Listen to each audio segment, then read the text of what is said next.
करेंगे बड़ा परिश्रम, करेंगे बड़ा परिश्रम, आत्मविश्वास रहेगा कम। समुद्र बनकर क्या लाभ, समुद्र बनकर क्या लाभ, कुछ बनना है तो तालाब बनो, जहाँ शेर भी पानी पिए तो सर झुकाकर। मघा नक्षत्र के 4 चरण, पूर्वा फाल्गुनी नक्षत्र के 4 चरण और उत्तरा फाल्गुनी नक्षत्र का 1 चरण, ऐसे कुल 9 चरणों से सिंह राशि बनती है। यह अग्नि तत्व की राशि है और ग्रहों के राजा रविदेव उसके स्वामी हैं। नमस्कार, मैं एस्ट्रो गुरुमा डॉक्टर ज्योति जोशी आप सभी ज्योतिष प्रेमी एवं अध्ययनकर्ताओं का हार्दिक स्वागत करती हूँ। सर्वप्रथम आपको अंग्रेजी नववर्ष की हार्दिक शुभकामनाएं। हम जनवरी 2023 महीने के राशिफल को समझ रहे हैं। उसमें आज हम सिंह राशि के जातकों के लिए यह महीना कैसा रहेगा, इस पर विस्तार से वार्तालाप करेंगे। विभिन्न दृष्टिकोण से इस महीने के ग्रह स्थिति का शास्त्रोक्त विश्लेषण करेंगे। साथ ही वीडियो के अंत में मैं आपको इस महीने करने वाले विशेष उपाय बताऊंगी। वीडियो अंत तक देखें।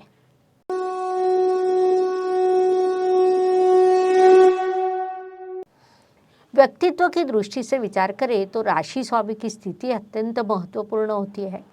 सिंह राशि के स्वामी ग्रहों के राजा रविदेव होते हैं। वे पिछले ही महीने अपने आदर्श शत्रु अर्थात शनिदेव की राशि में गए हैं। वास्तव में रवि और शनिदेव पिता पुत्र है, लेकिन उनमें कई प्रकार की गलतफहमियां निर्माण हुई है। शनिदेव का रंग जन्म से ही काला था, जिस कारण रविदेव नाराज हो जाते हैं और माता छाया को अर्थात शनिदेव की माता को भला बुरा बोलते हैं, जिसका शनिदेव पर अत्यंत नकारात्मक परिणाम होता है। उन्हें अपने पिता पर क्रोध आता है और वे अपने घर चले जाते हैं। दूसरी ओर रविदेव भी क्रोध में रहते हैं। उसी क्रोध में वे शनिदेव के घर को देखते हैं, जिस कारण उनका घर पूरा जल जाता है। उसके बाद रविदेव को अपनी गलती का आभास होता है या अन्य देव उन्हें अपनी गलती बताते हैं। फिर रविदेव मकर संक्रांति के दिन शनिदेव के घर जाते हैं। यह पौराणिक कथा आपको अवश्य पता होगी। यह सब कुछ भले ही सत्य हो, लेकिन रविदेव कहीं न कहीं नाराज रहते हैं।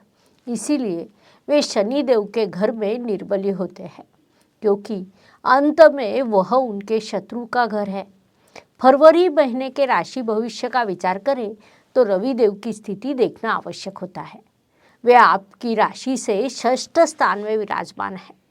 ज्योतिष नियमों के अनुसार उन्हें कुंडली का षष्ठ स्थान विशेष रूप से अच्छा लगता है, लेकिन वहाँ उनके आदर्श शत्रु की राशि आती है। उसके बाद 13 फरवरी को रविदेव कुंभ राशि अर्थात शनिदेव की दूसरी राशि में प्रवेश करेंगे। वहाँ पुनश्च रविदेव शत्रु राशि में ही विराजमान रहेंगे। कुल मिलाकर उसका अत्यंत नकारात्मक प्रभाव सिंह जातकों के व्यक्तित्व पर होगा। सिंह जातक वर्ष के 10 महीने पूरे आत्मविश्वास से कार्य करते हैं, लेकिन रविदेव जब शनि महाराज की राशि में प्रवेश करते हैं तब उनका आत्मविश्वास कम हो जाता है, क्योंकि अपने पुत्र से उनका शत्रुत्व है और पुत्र के घर जाने के बाद भी वह शत्रुत्व कायम रहता है। इसीलिए वे वहाँ निर्बली हो जाते हैं।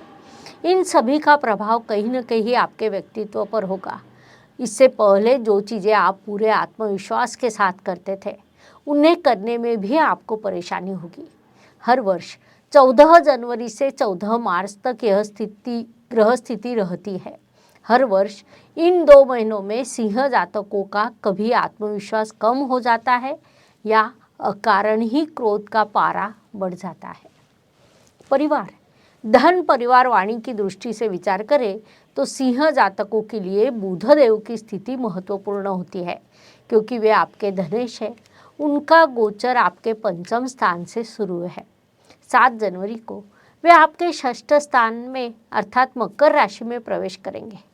केंद्र का स्वामी त्रिकोण एवं धन स्थान का स्वामी त्रिकोण स्थान में होने के कारण, साथ ही लाभेश भी त्रिकोण स्थान में होने के कारण यह अत्यंत शुभ स्थिति कही जा सकती है। लेकिन गुरु महाराज की राशि में बुधदेव निर्बली होते हैं।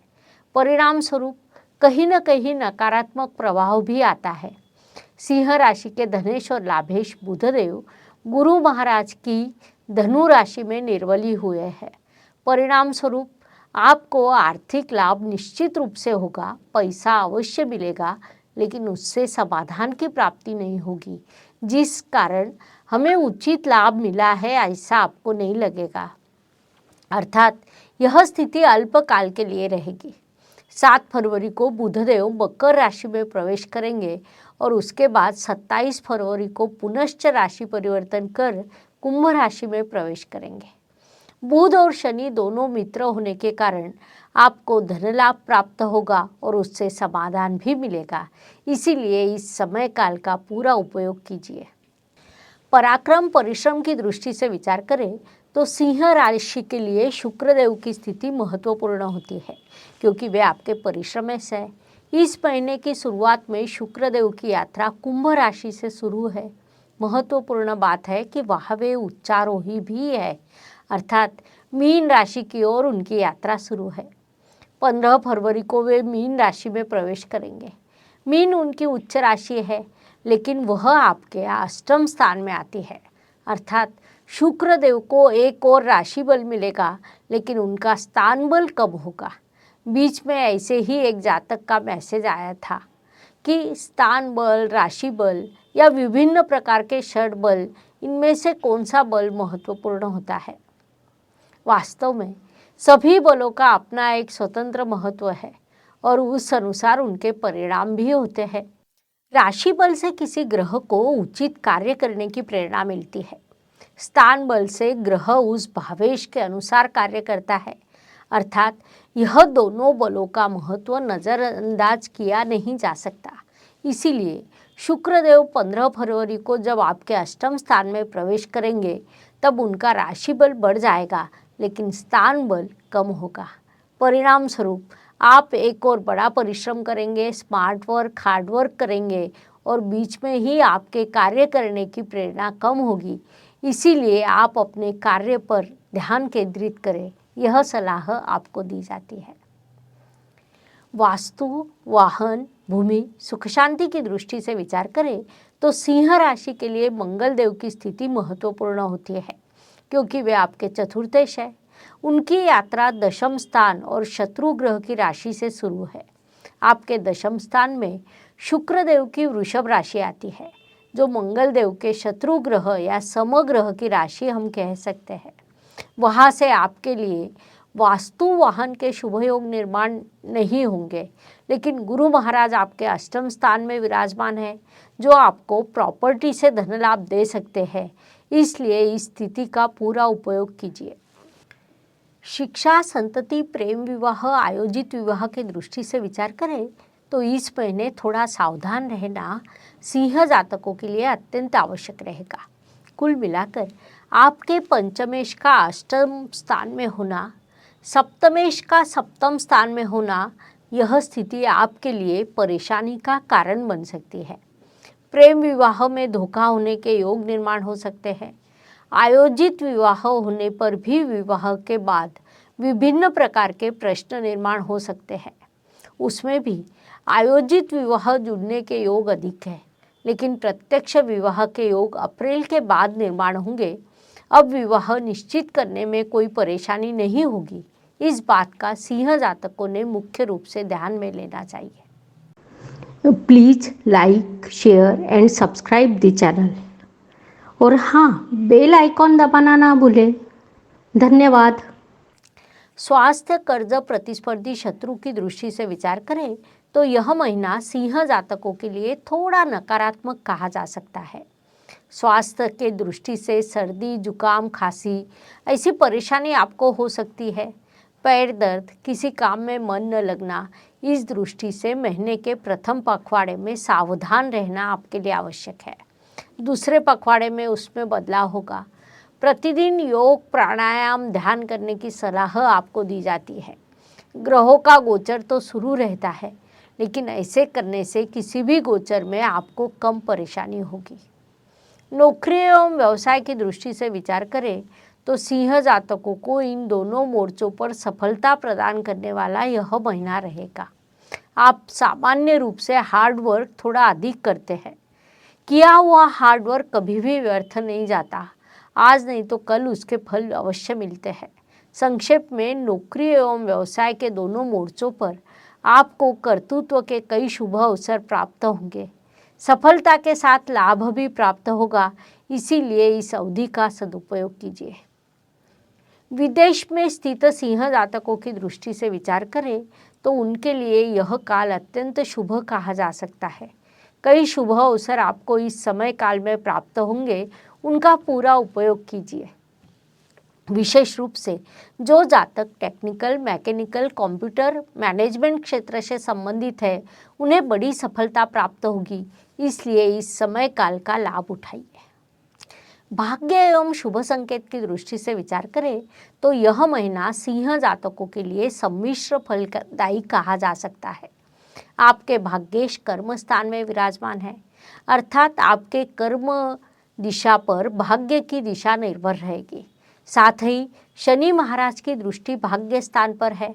परिणाम स्वरूप कोई भी भाग्य विलंब से कार्यान्वित होगा। भाग्य स्थान में विराजमान राहु भाग्य में बाधाएं उत्पन्न कर सकता है, अर्थात भाग्य से अधिक कर्म पर निर्भर रहना आपके लिए आवश्यक रहेगा। लेकिन शुभ संकेत की दृष्टि से विचार करें तो सप्तम स्थान में निर्माण होने वाला शशय योग को हम बड़ा शुभ संकेत कह सकते हैं। जो पिछले महीने निर्माण हुआ है, उसके आपको अत्यंत शुभ परिणाम प्राप्त होंगे। कर्म की दृष्टि से विचार करें तो आपके चतुर्थेश और भाग्येश मंगल देव आपके कर्म स्थान में विराजमान है। वे आपसे कह रहे हैं अधिक से अधिक कर्म करें, उसके शुभ फल आपको प्राप्त होंगे। सिंह राशि के लिए मंगल देव राजयोग कारक होने के कारण उनका दशम स्थान का गोचर आपके लिए अत्यंत सकारात्मक रहेगा। शर्त केवल इतनी है कि आप अपने कर्मों पर ध्यान रखें, वह आपके लिए लाभकारी रहेगा। ज्योतिष का अध्ययन तथा शास्त्र की शास्त्रीय तरीके से पढ़ाई करने के लिए मेरी 2 किताबें प्रकाशित हो चुकी है, उनका अवश्य लाभ लीजिए। लाभ की दृष्टि से विचार करें तो सिंह राशि के लाभेश बुधदेव की यात्रा पंचम स्थान से शुरू है। महत्वपूर्ण बात है कि विवाह निर्बली अवस्था में है, अर्थात उन्हें राशि बल नहीं है, लेकिन वह पंचम स्थान होने के कारण और विशेष रूप से माता लक्ष्मी का स्थान होने के कारण इस महीने आपके लिए लाभ के विभिन्न योग निर्माण होंगे, उनका पूरा उपयोग कीजिए। व्यय, खर्च, बाधा है, इन सभी दृष्टियों से विचार करें तो गुरु महाराज की दृष्टि आपके व्यय स्थान पर है, साथ ही आपके राशि स्वामी की दृष्टि भी व्यय स्थान पर है। परिणाम स्वरूप आपका अधिक खर्च नहीं होगा, धन हानि होने के योग भी नहीं है।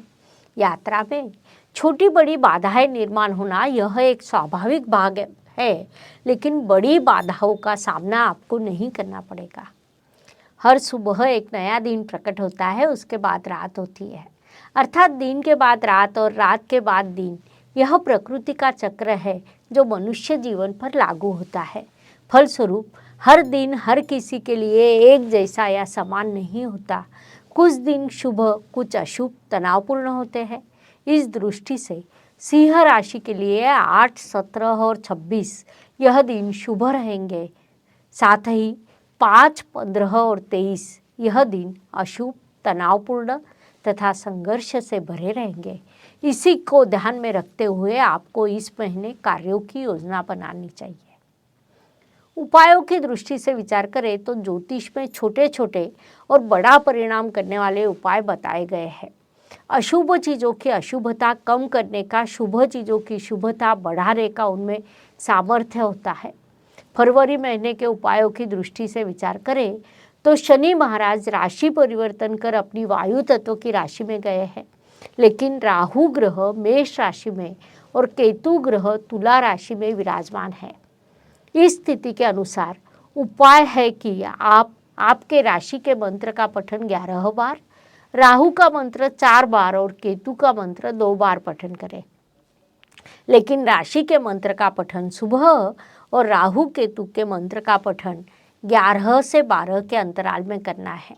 उस अनुसार सिंह राशि के लिए मंत्र बताए जाए तो सबसे पहले आपके राशि का मंत्र ओम ह्रां ह्रीं ह्रौं सः सूर्याय नमः।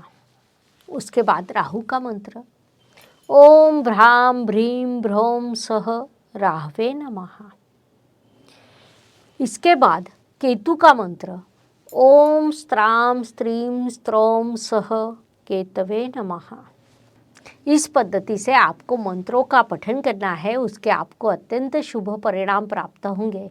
इस प्रकार मेष से लेकर मीन तक हर राशि के लिए फरवरी माह कैसा रहेगा यह समझने के लिए हमने आपके इस चैनल पर 12 वीडियो अपलोड किए हैं। अगर जानकारी अच्छी लगे तो कमेंट सेक्शन में जय ज्योतिष लिखना न भूलें। आपके राशि के आप देखिए, दोस्तों को, रिश्तेदारों को उनके राशि का शेयर कीजिए। हम पुनश्च मिलेंगे। धन्यवाद। शुभम भवतु। जय ज्योतिष। Please like share and subscribe the channel और हाँ, बेल आइकॉन दबाना ना भूलें। धन्यवाद।